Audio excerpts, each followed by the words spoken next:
Earth is a very strange place, with a rich history, one that time has forgotten. Humanity wasn't the only dominant species. There was another, far greater than us. This series will be a deep dive on their history. From their start to their end. Both great and small. This time we're following a parasaurolophus male, surrounded by friends and enemies. It's up to him to choose which is which.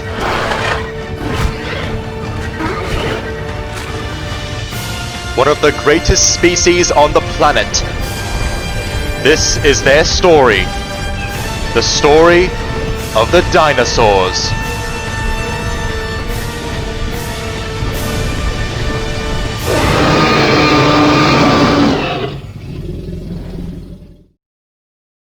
Welcome to Alberta, Canada, 75 million years ago. As you can tell, Alberta is a very different place, and right now, we're on a coastal region. And it's the summertime. As a result, certain creatures are running about right now.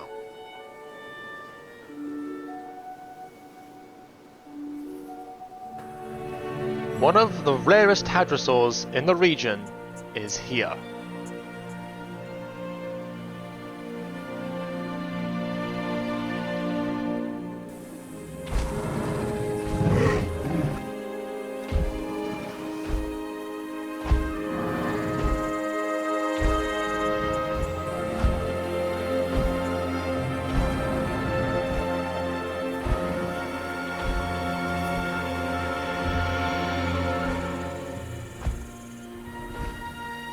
A young male parasaurolophus.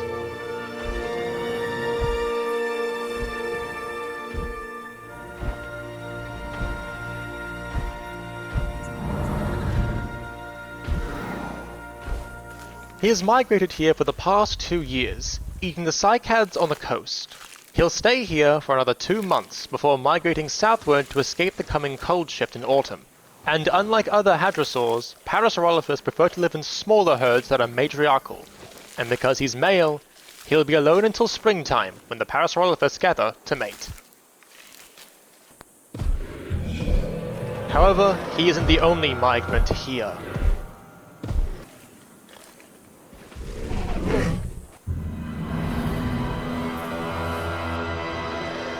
And his stalker isn't alone.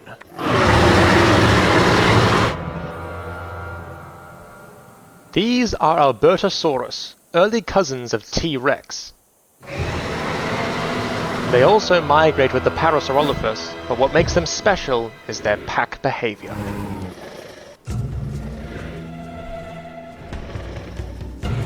They begin to set up a trap.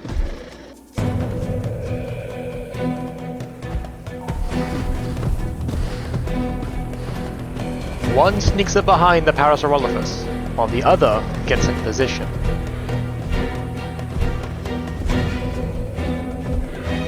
And as the parasaurolophus senses something is wrong, the chase begins.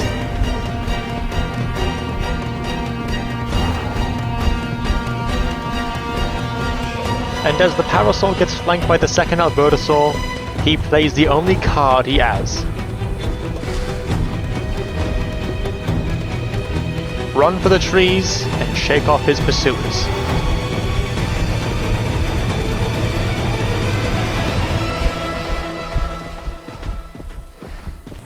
The albertosaurus scan the grove of cycads, but they find no signs of their quarry. The forest is just too dense.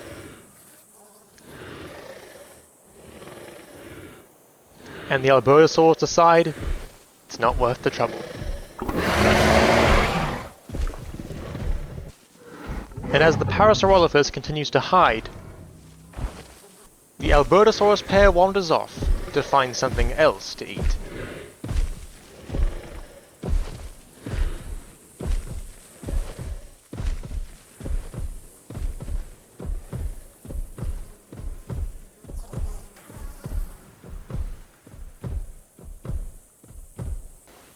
The parasaurolophus gets to live another day, and he now returns to foraging amongst the cycads.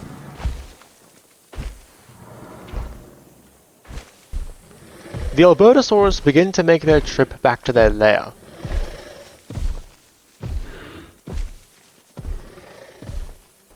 However, one of them is still tired after their chase of the parasaurolophus, and will need a moment to recuperate before heading back to their lair in the dunes.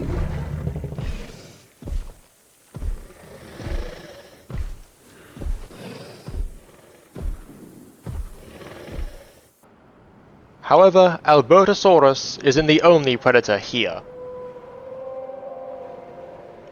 A resident has come out of hiding from the cycads.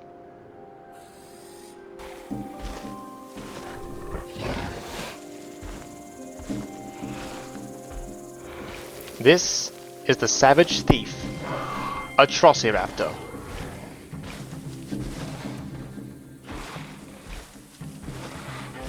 This male has lived here for most of his life, and he is very much accustomed to the occasional visitors.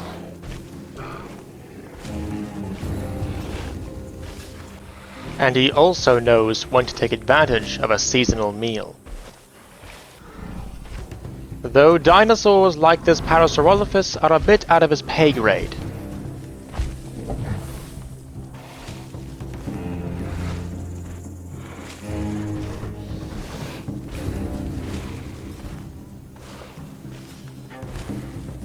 If he attempted to attack this dinosaur, he'd likely get killed.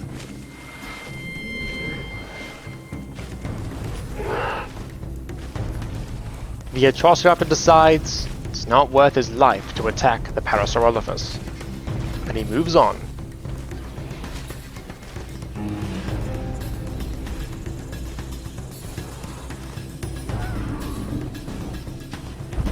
As the parasaurolophus decides to continue foraging among the cycads.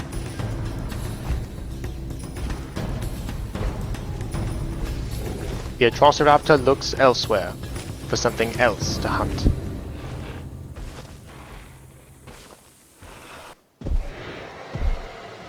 The albertosaurus pair have finally returned back to their lair. And while the pack is sleeping, they announce their return.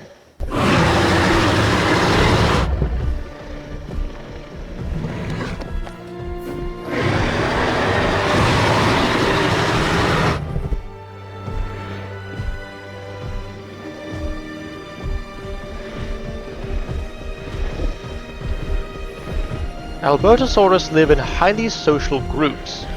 As a result, these groups are comprised of males and females.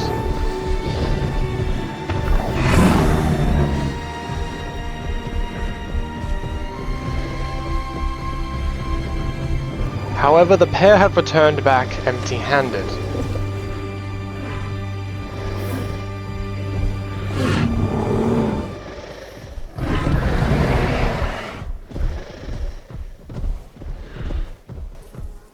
And to survive, the entire pack of 9 Albertosaurus must now go back into the dunes to look for new prey.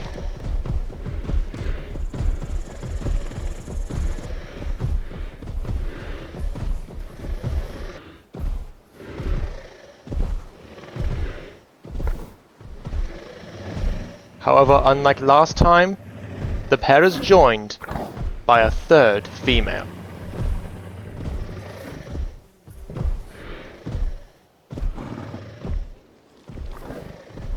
They cannot fail this time. Their lives depend on it.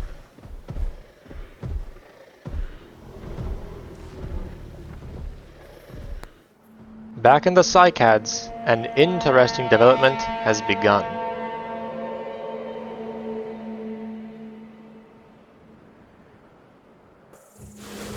Our atrociraptor male at the moment is busy monitoring his territory.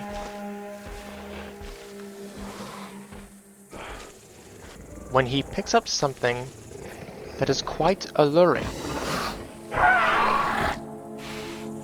As he continues to wander about his home, he makes sure to mark his territory, to keep other atrociraptors out.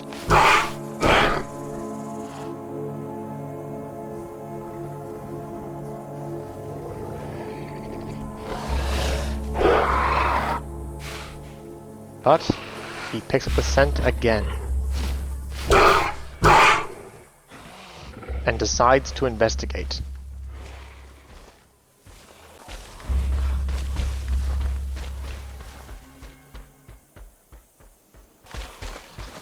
And as he races after it, he finds himself on the way to a place he definitely shouldn't be in. The albertosaurus lair.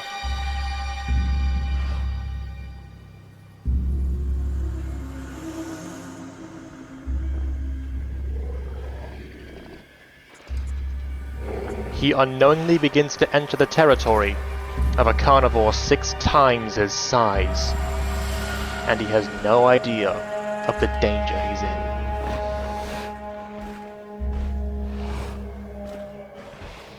Most dinosaurs would run out of an albertosaurus lair in terror, but our atrociraptor either seems to be completely oblivious or curious.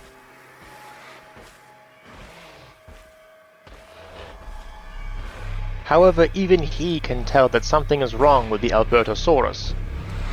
They'd usually be home, but instead, they're gone. Something must be terribly wrong if the albertosaurus can't find any scraps of meat, even in these dunes. Regardless of his curiosity or obliviousness,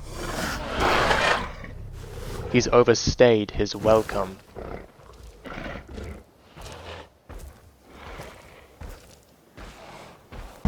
Because someone has returned home early. And albertosaurus don't take kindly to intruders. The savage thief tries to make a silent getaway before he gets spotted.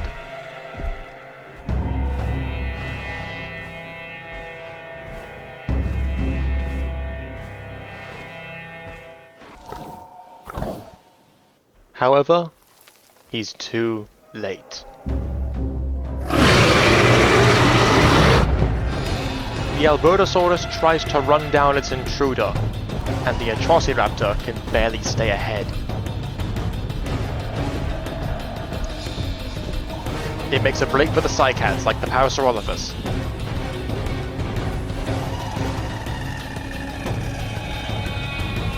And just like the hadrosaur, it escapes.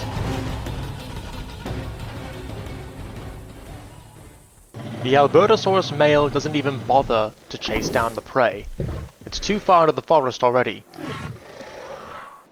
and there's too much ground to cover. And just like the female pair, the albertosaurus male leaves empty-handed. However, he's not done quite yet.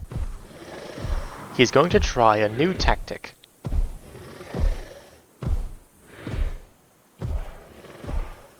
He's going to lie in wait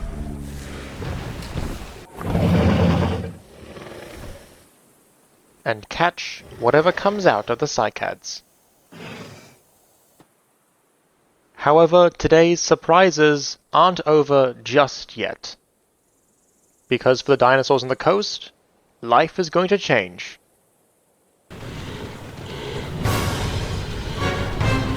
A newcomer is on the coastline, and there is a lot of them. These are pachyrhinosaurus. Just like the other migrants here, they are making a pit stop. Unlike the parasaurolophus, they are very common and live in gigantic herds.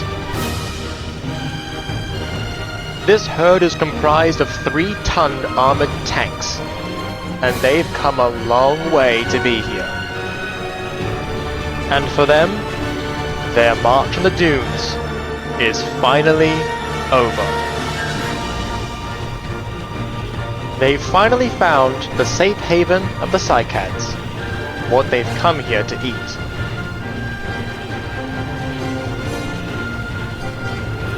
And for the albertosaurus, this is a golden opportunity.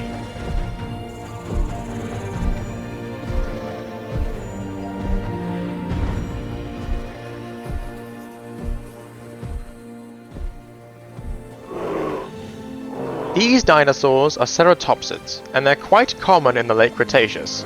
And similar to albertosaurus, pachyrhinosaurus live in large groups.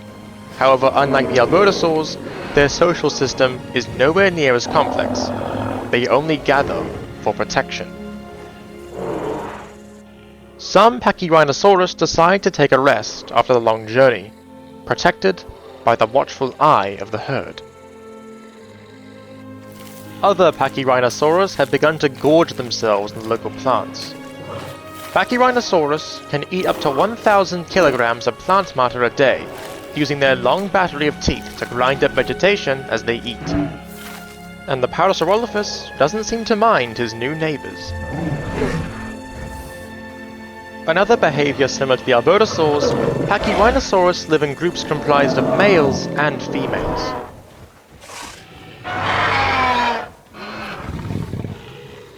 But one thing both genders do is fight. Fighting is common among ceratopsids, and with their reinforced skulls and necks, they can take the brunt of the blows. And unlike other ceratopsids, pachyrhinosaurus have no horns. Instead, they have a massive bone on their nose called a boss.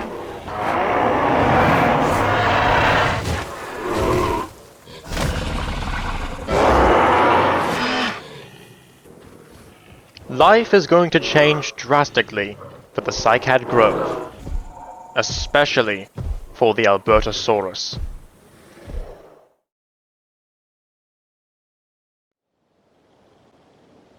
Night begins to fall on the coastal dunes, and everyone gets ready for the approaching darkness.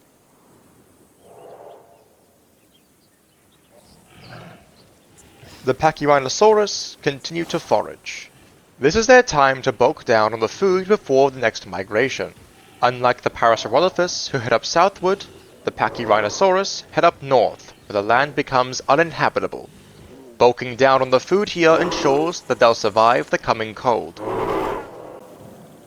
The parasaurolophus, by comparison, decides to sleep. At night, his vision will be compromised. With no viable defensive measures, he must hunker down in the safety of the cycads. Even the predators start making preparations for night.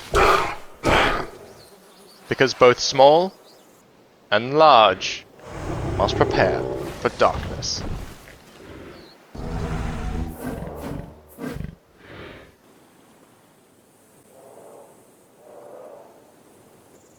As the night falls, new creatures come out, and the few diurnal dinosaurs still around meet a new cast of characters. This is Ornithomimus, an omnivorous dinosaur that forages at night due to their habit of wandering out into the dunes to look for small lizards and insects. Some can be found out in the day occasionally, but these sightings are normally rare.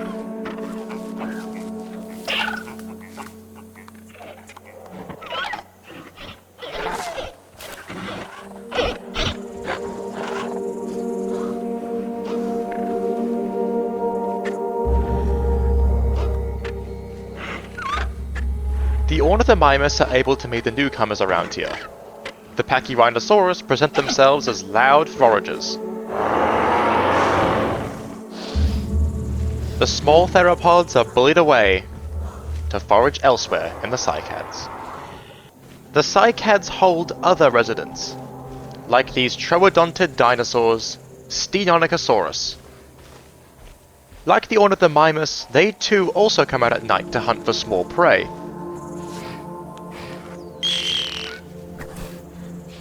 This is because in the daytime they're normally outcompeted by the atrociraptor, who are larger and bulkier, so they hunt at night.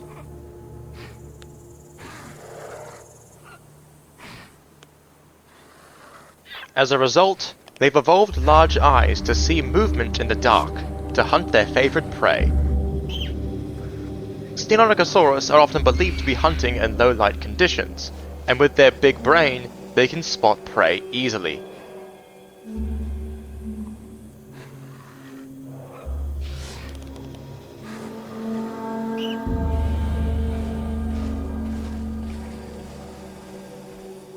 and once she spots prey, she dashes in for the kill.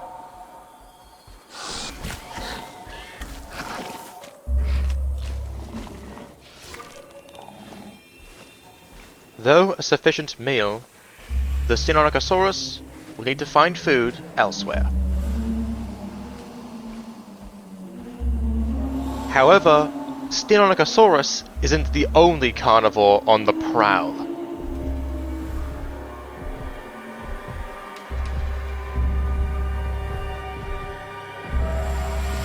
The albertosaurus.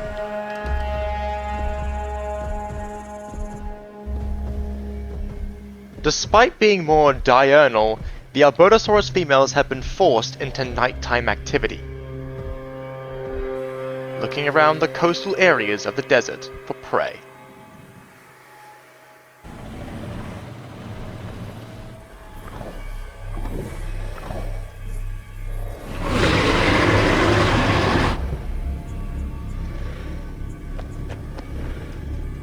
And a target has been spotted.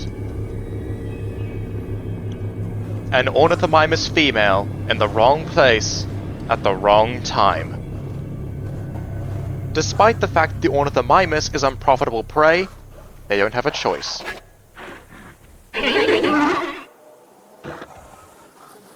It's do or die for the albertosaurus, so it's time to set up a trap. The main problem with foraging at night for the ornithomimous is that the danger is coming and it can't see it until it's too late.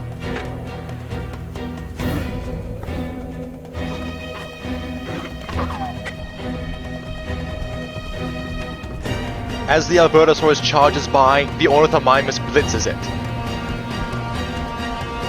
But the albertosaurus have learned from their mistakes.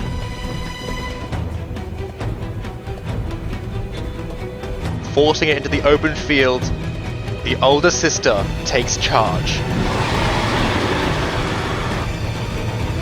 And in one violent attack,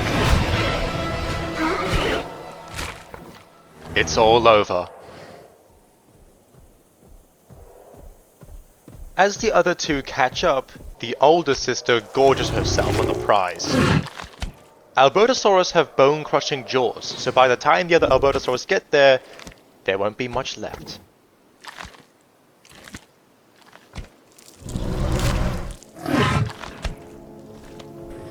The other albertosaurus arrive with nothing left to eat, and the older sister has barely more than a day's energy left in her stomach. Their options are limited.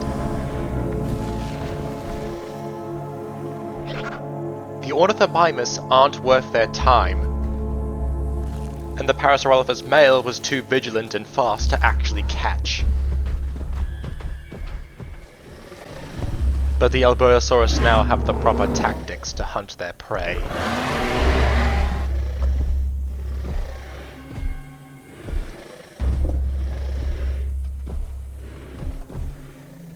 On a different type of target, their new tactic would work to perfection. And thanks to the male who stayed behind, they already have an idea of what to expect.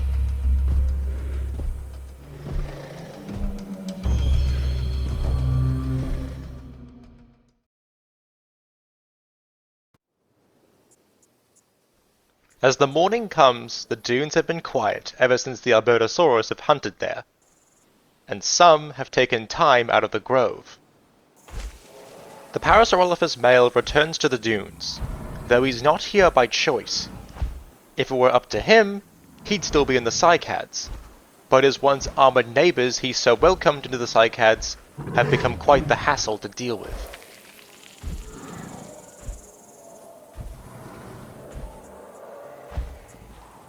But also, the closed nature of the cycads does limit his movements, and sometimes he just comes out to stretch. However, coming out so far leaves him open to danger.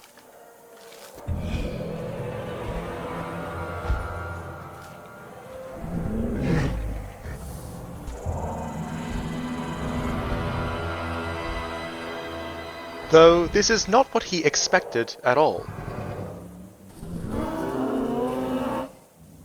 A young female parasaurolophus. Female parasaurolophus are quite different from the males.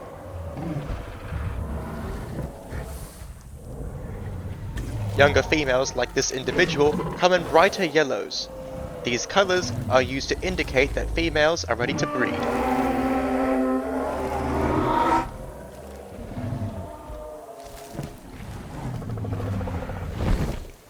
And she's not alone either.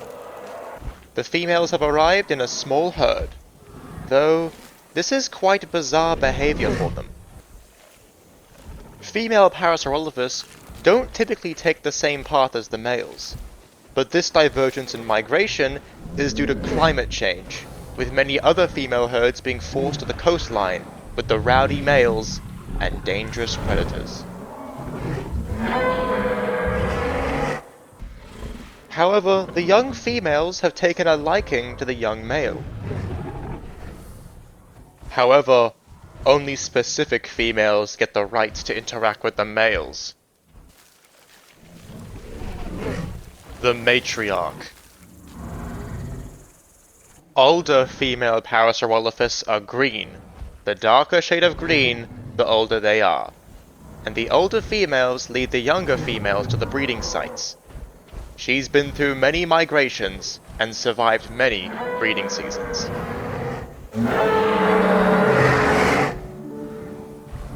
The young male attempts to socialize with the older female. She's wary of him. However, she'll need him. For the younger females, this will be their first time seeing albertosaurus, and he's already had experience with them. He may be inexperienced in courtship, but he has potential. And he may stick around the herd for a bit longer, because for him, more pairs of eyes are better than none. Because some predators come back for seconds.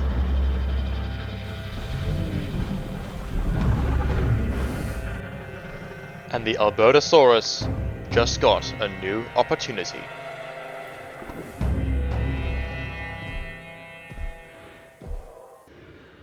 The main albertosaurus pack return home empty-handed. Their last night trip into the dunes awarded them nothing. However, the sisters return home to the pack. Their search for food went much better than the main packs. They now have the tactics necessary to bring down prey.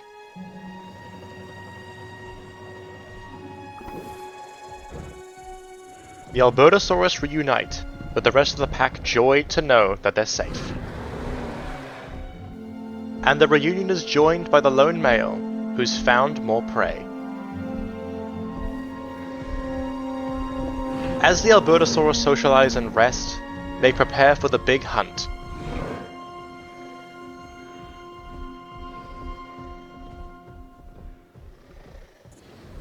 They will not fail this time. Meanwhile, in the cycads, a certain group of hadrosaurs have made themselves at home.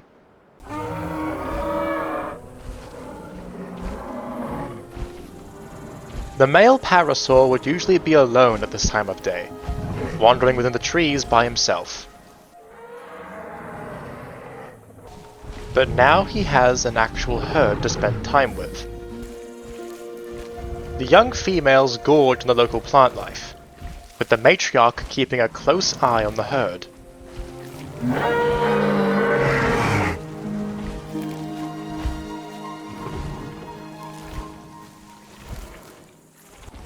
She has a special bond with the other female parasaurs, keeping an eye on them as they rummage around the cycads.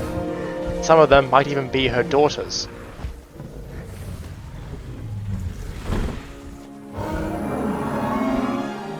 The young male begins to move off elsewhere. He's not used to foraging with so many other parasaurs. He likes to have space to himself. Male parasaurs prefer solitude for a reason. They're not born into a herd. They're born by themselves. As the young male wanders off, the young females wander throughout the cycads. This may be their first time ever seeing such plant life. And for the females, this is their first time meeting the locals. The atrociraptor male. He's been stalking the local lowland for a while now, although he hasn't found any signs of prey.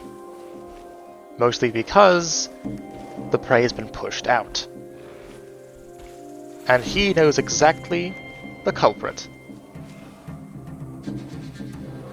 His attention is drawn to the pachyrhinosaurus.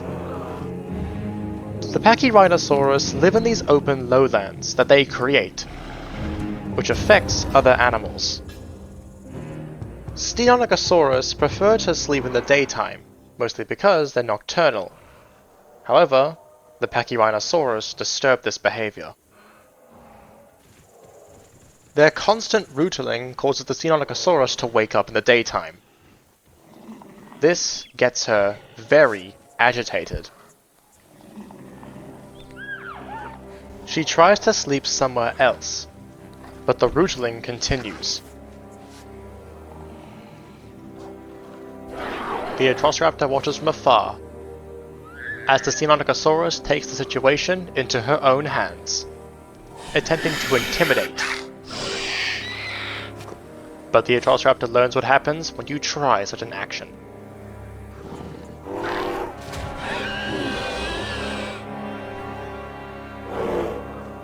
The ceratopsid continues to rootle, looking for something else to eat. The cycad grove has become a lot more open thanks to the pachyrhinosaurus. They've pushed down trees that were in their way. However, just like with the albertosaurs, the atrociraptor has overstayed his welcome.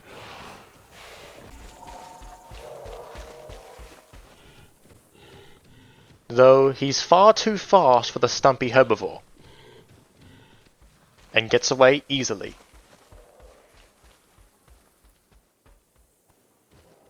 However, the pachyrhinosaurus may have caused their own downfall.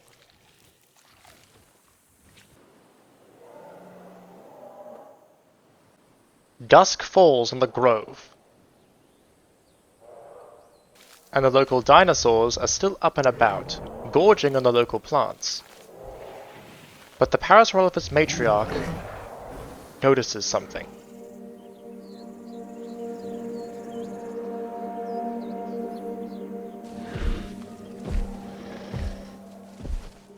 As she wanders off to investigate, she leaves her herd untended.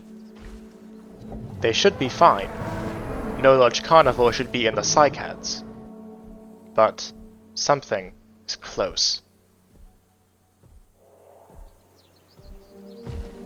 The albertosaurus male.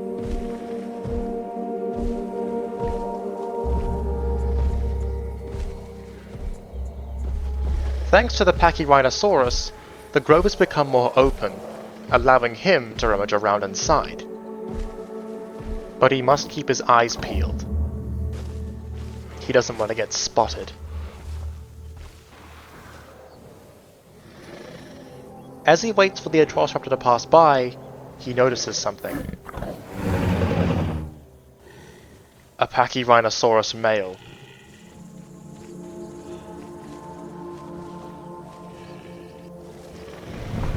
He decides to stalk it.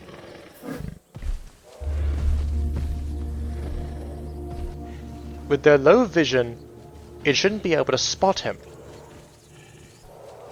But he stays cautious.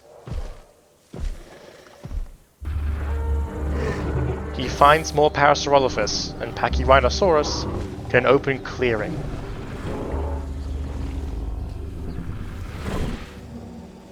Perfect for an ambush.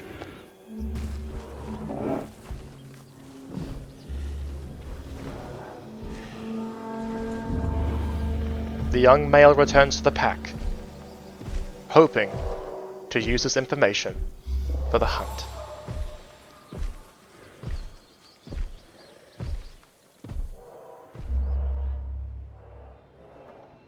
As dusk turns to night, some dinosaurs sleep, while others prepare.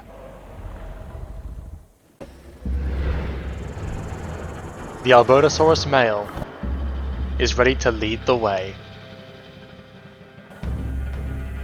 They begin to funnel into the cycad grove, all 9 of them. However, 3 split off. The young male and the 2 sisters. Their job is going to be keeping the other animals in a straight line, to funnel them into one big tube into the dunes, especially the pachyrhinosaurus. Their vision is compromised at night. They can't even see the danger.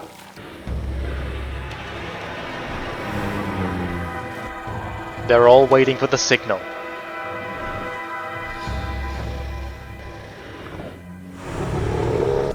None of the prey know what's coming next.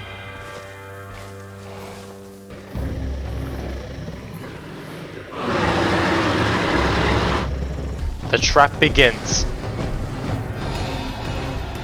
The parasaurs are the first to spot the danger. The pachyrhinosaurus are being funneled through the cycads, not seeing the danger surrounding them. The stampede breaks under the dunes, with the parasaurs being funneled by the albertosaurs. The trio is doing their job, keeping everyone in line.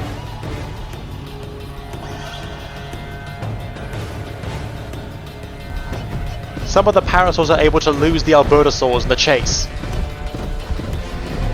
However, others aren't as lucky. A young female separated from the herd pays the price.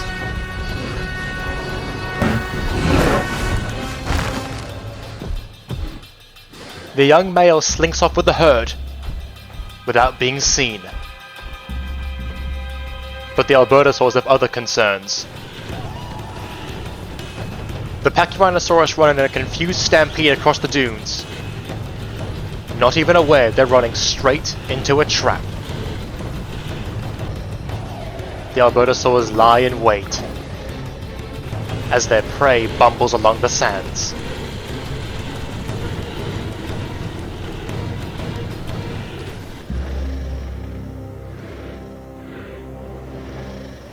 With their prey in place, the albertosaurs begin the real hunt.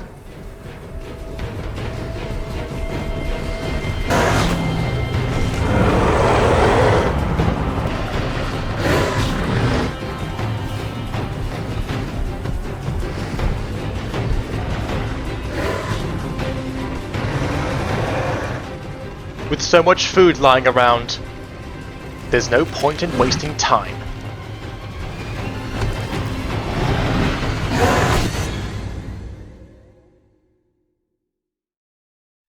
As morning arrives, the dunes are silent.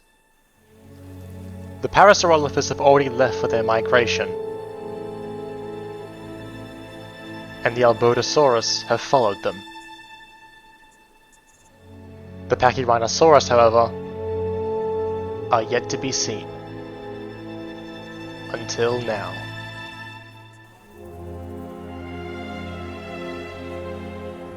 Half of the herd was wiped out in the massacre, with no signs of any dead albertosaurus.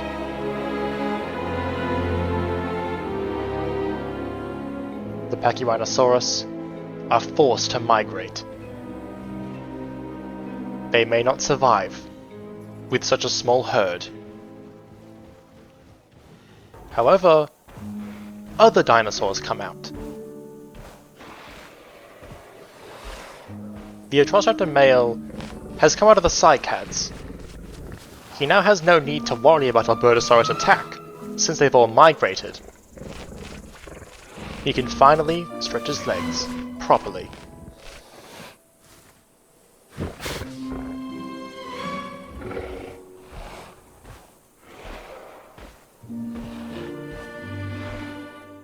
He looks for small mammals in the desert, mostly because they're his favorite prey.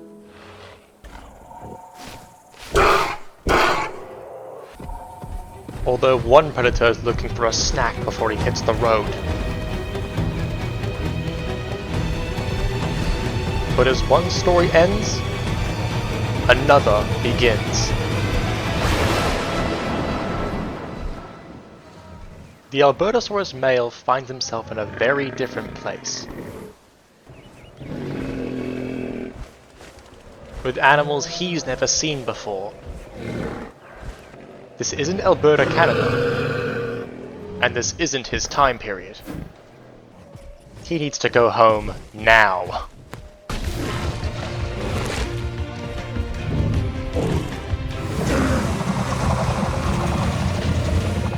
Next time we're going to Texas, 175 million years ago, meeting a whole new cast of dinosaurs.